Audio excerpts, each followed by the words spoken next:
मैं PM Meena, associate professor in history, Rajesh Pilot, government college Lalsot. आज हम BA पार्ट 3 आधुनिक विश्व का इतिहास में यूरोप का पुनर्जागरण टॉपिक पर चर्चा कर रहे हैं। हमारे जो पिछले वीडियो में जो इनके बारे में जो चर्चा कर चुके हैं, उसी क्रम को आगे बढ़ाते हुए आज हम जो पुनर्जागरण काल में का जो प्रभाव स्थापत्य कला में हमें देखने को मिलता है, उसके बारे में चर्चा करेंगे। पुनर्जागरण काल में स्थापत्य के क्षेत्र में भी प्रगति हुई है। मध्य युग की गॉथिक शैली, जिसे पुनर्जागरण काल में जंगली शैली करार दे दिया, यानी इसको अब नकार दिया, ये शैली श्रेष्ठ शैली नहीं थी।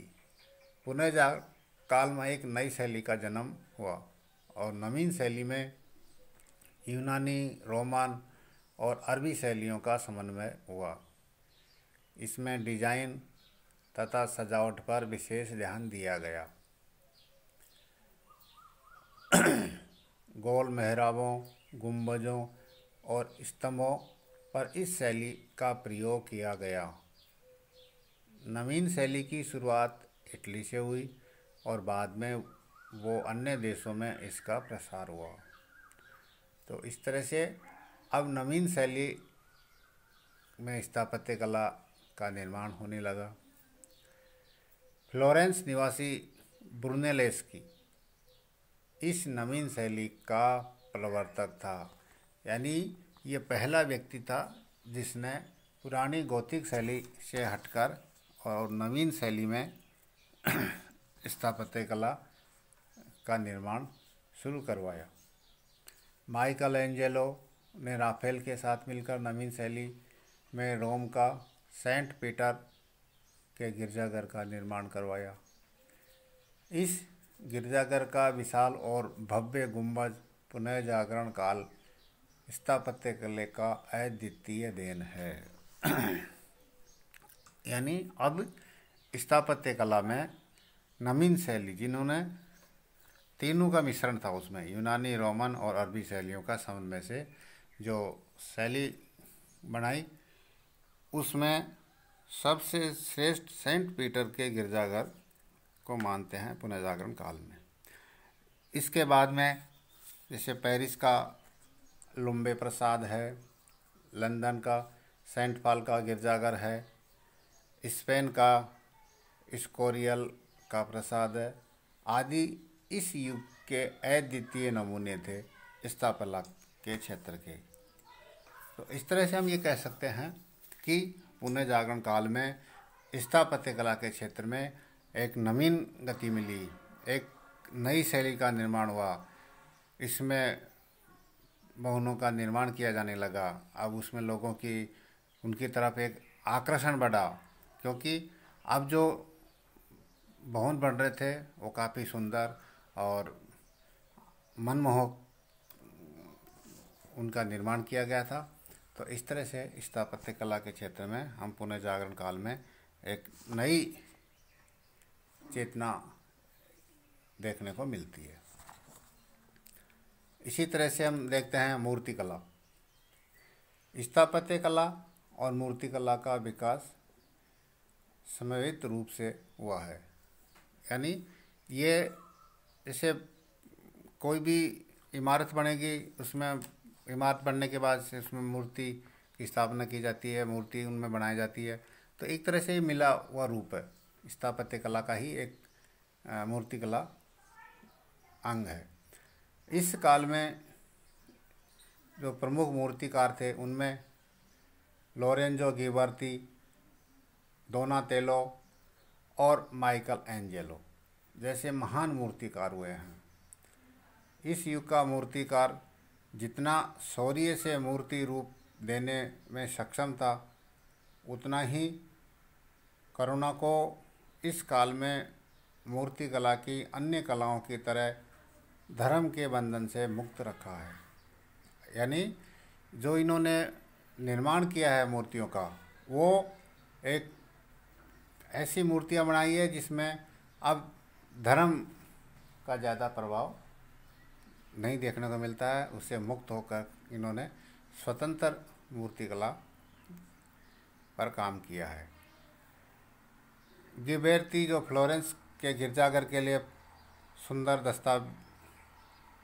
दरवाजे को निर्मित किया है, वो कांसे के बने हुए हैं और इन पर प्राचीन टेस्टामेंट को वर्णित दृश्यों का अंकन किया गया है। यानी जो फ्लोरेंस का गिरजाघर है और उसका जो दरवाज़ा है, उस दरवाजे पर गिबर्ती ने इतना सुंदर अंकन किया है कांसे की धातु पर, वो आज भी बहुत ही मनमोहक है। इसी तरह से माइकल एंजेलो ने उसकी बहुत प्रशंसा की है और उन्होंने लिखा है कि यह स्वर्ग में रखे जाने योग्य है। यानी वो इतने सुंदर थे कि वो कहता है कि इनको तो स्वर्ग में रखे जाने चाहिए। दोनातेलो के द्वारा निर्मित मूर्तियों का विषय मानव जीवन था। दोनातेला द्वारा निर्मित वेनिस की संत मार्क की आदम कद की मूर्ति श्रेष्ठ कलाकृति मानी जाती है। माइकल एंजेलो द्वारा अनेक सुंदर मूर्तियों का निर्माण किया है। उनके द्वारा बनाई गई मूर्तियां दो अति प्रसिद्ध मूर्तियां हैं। पहली तो है 16 फीट ऊंची पेता की, जिसका निर्माण रोम में किया गया था और उसे सेंट पीटर के गिरजाघर के मुख्य द्वार पर रखा गया है। दूसरी मूर्ति डेविड की मूर्ति है। इसमें डेविड को वीर पुरुष के रूप में प्रस्तुत किया गया है। साथ ही उसके व्यक्तित्व में कोमलता की भी प्रस्तुति है। इटली के मूर्तिकार ने यूरोप के अन्य देशों को भी प्रभावित किया है। तो इस तरह से मूर्तिकला के क्षेत्र में भी अद्वितीय परिवर्तन और विकास हमें देखने को मिलता है पुनर्जागरण काल में। मूर्तिकला के बाद में हम देखते हैं संगीत।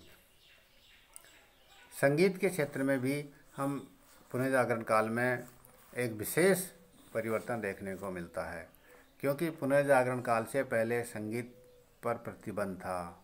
वो एक सीमित और उसमें सीमित धुनों पर ही संगीत का आप आनंद लिया जा सकता था। लेकिन अब उस क्षेत्र में भी परिवर्तन होना शुरू हो गए और इसमें पुनर्जागरण काल में पर्याप्त उन्नति भी हुई है। इसका प्रमुख कारण ये था कि अब मध्यकाल के गिरजाघरों में जो संगीत वर्जित था, किंतु बाद में ऐसा नहीं रहा। गियोवानी पालेस्ट्राइन इटली का प्रमुख गायक था, जिसने सामूहिक गीत पर अपनी रचना प्रकाशित करवाई। पोप ने उनके द्वारा गिरजाघरों की प्रार्थना के लिए तैयार एक स्वर लिपि को स्वीकृति भी प्रदान की। इसी तरह से मास्किन दस इस युग का एक अन्य प्रसिद्ध संगीतज्ञ था। उसने इटली के अन्य संगीतज्ञों के सहयोग से पुनर्जागरण काल में एक नवीन संगीत की शैली को जन्म दिया। 16वीं शताब्दी में लौकिक मनोरंजन के रूप में वाद्य यंत्र बहुत लोकप्रिय हुए और पुनर्जागरण काल में जैसे वायलिन है, आपसी कार्ड है नामक वाद्य यंत्रों का प्रचलन शुरू हुआ। तो इस तरह से हम कह सकते हैं कि पुनर्जागरण काल में स्थापत्य कला के क्षेत्र में, मूर्तिकला के क्षेत्र में और संगीत, इनमें अद्वितीय परिवर्तन और देखने को मिलता है और इससे लोगों में एक नवीन जागृति, एक लोगों में इस प्रकार की रुचि इन क्षेत्रों में। और इस समय के जो विद्वान थे, उन्होंने जो अपना योगदान दिया है वो एक अविस्मरणीय योगदान था और वो आने वाली पीढ़ियों के लिए, समाज के लिए एक पथ प्रदर्शक का काम किया है। तो इस तरह से पुनः जागरण काल में इस क्षेत्र में भी अद्वितीय विकास हमें देखने को